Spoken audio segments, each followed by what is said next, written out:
बाबा सिद्दीकी प्रकरणामध्ये लवकरच गुन्हे शाखेचे पोलीस आरोपपत्र दाखल करणार आहेत।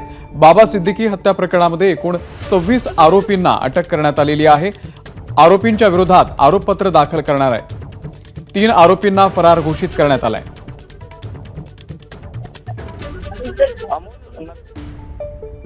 सूरज सावंत आपल्याला या संदर्भातले अपडेट देतील। सूरज, अमोल, आपण नक्कीच पाहतोय की बाबा सिद्दीकी हत्या प्रकरण हे महाराष्ट्रात खूप गाजलं, त्यामुळे अनेक प्रश्न देखील उपस्थित राहिले।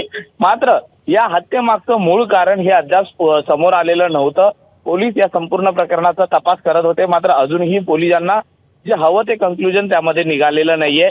आतापर्यंत SRA मधील वादातून ही हत्या झाल्याचं देखील म्हटलं जात होतं। दुसरीकडे सलमानच्या जवळीकतेवरनं देखील ही हत्या झाल्याचं म्हटलं होतं। मात्र दुसरीकडे या संपूर्ण प्रकरणात पोलिसांनी आता SRA प्रकरणात तरी कुठलाही पुरावा अद्याप मिळालेला नाहीये। त्यामुळे सलमानच्या जवळीकता यातूनच बाबा सिद्दीकींची हत्या झाली आहे असा प्राथमिक अंदाज पोलिसांचा आहे।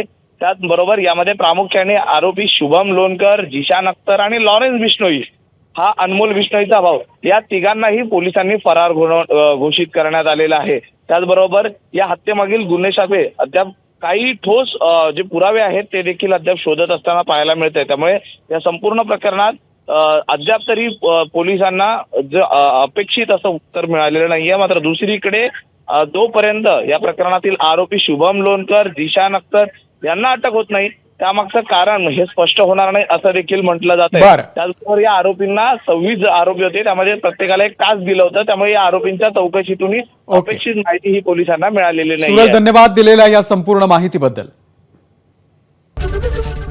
ABP माझा, उघडा डोळे बघा नीट।